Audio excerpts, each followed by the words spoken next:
বাংলাদেশের সংখ্যালঘু অত্যাচারের প্রমাণ, হুমকির মুখে পালিয়ে ভারতে নাবালিকা। ইসকন ভক্তির জন্য বাংলাদেশে সেই নাবালিকাকে হুমকি, প্রাণ বাঁচাতে বাংলাদেশ থেকে ভারতে নাবালিকা। বাংলাদেশ থেকে কেন আসলে?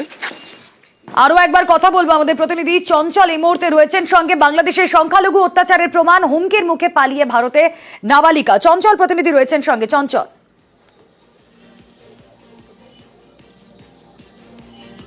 দেখো রুমেলা, তোমাকে জানিয়ে রাখি যে চোপড়ার ফতেপুর যে বিওপি এলাকা রয়েছে, সেই বিওপি এলাকা ওই বাংলাদেশি নাবালিকা তাকে কিন্তু বিএসএফ আটক করে চোপড়া থানা পুলিশের হাতে দিয়েছে। এবং চোপড়া থানা পুলিশ কিন্তু ওই নাবালিকার কাছ থেকে তার যে আত্মীয় রয়েছে, সেই আত্মীয় জলপাইগুড়ি এলাকার বাসিন্দা, তার আত্মীয় তার ফোন নম্বর পায়। ফোন নম্বর পাওয়ারে ওই আত্মীয় কিন্তু ছুটে আসে থানায়।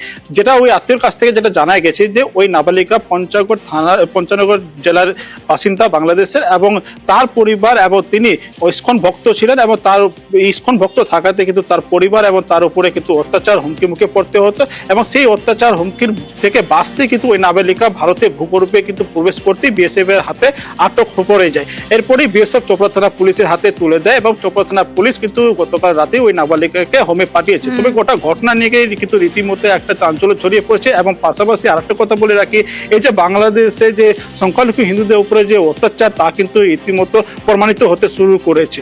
রুমেলা, বেশ।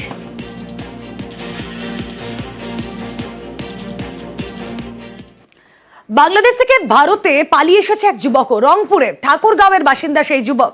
প্রাণ বাঁচাতে বাংলাদেশ থেকে জলপাইগুড়িতে যুবক, রাজগঞ্জে পুলিশ উদ্ধার করে আদালতে পেশ করে তাকে। আপনাদের আরো একবার জানিয়ে রাখি, বাংলাদেশ থেকে পালিয়ে ভারতেও এক যুবক, রংপুরের ঠাকুরগাঁওয়ের বাসিন্দা সেই যুবক। শান্তনু আরো বিস্তারিত আমাদেরকে জানাতে পারবেন। শান্তনু,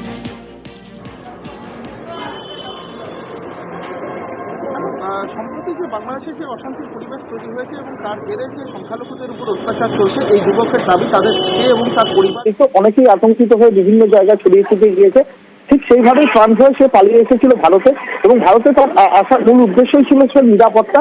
কারণ সে রীতিমতন আতঙ্কিত ছিল তার নিজের এলাকায়, এবং সেই এই এলাকায় আতঙ্কিত হয়ে প্রাণ বাঁচানোর জন্য তার দাবি সে ভারতে পালিয়ে এসেছিল। গতকাল রাতেই কিন্তু ভারতবর্ষের যে সীমান্ত রয়েছে, রাজগঞ্জের সীমান্ত এলাকা দিয়েছে লুকিয়ে ভারতবর্ষে ঢোকার চেষ্টা চালাচ্ছিল।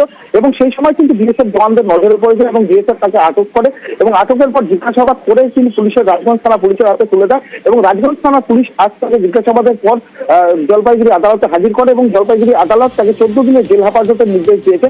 এখনো পর্যন্ত এই যুবকের যা দাবি, পুলিশ এবং বিএসএফ সূত্রে যা খবর, তাতে হচ্ছে এই পরিবার, এই যুবক এবং তার পরিবার কিন্তু রীতিমতন আতঙ্কিত বাংলাদেশে। কারণ সেই এলাকায় সংখ্যালঘুদের উপর যে অত্যাচার হচ্ছে, সেই অত্যাচারেই কিন্তু সেই পরিবারটি পালিয়ে রয়েছে। এবং সেই পরিবারেরই একজন এই যুবক, সে কিন্তু ভারতে মূলত নিরাপত্তার কারণেই সে ভারতবর্ষে পালিয়ে এসেছিল, এবং সেই নিরাপত্তার জন্য তার পালিয়ে আসা। এবং আপাতত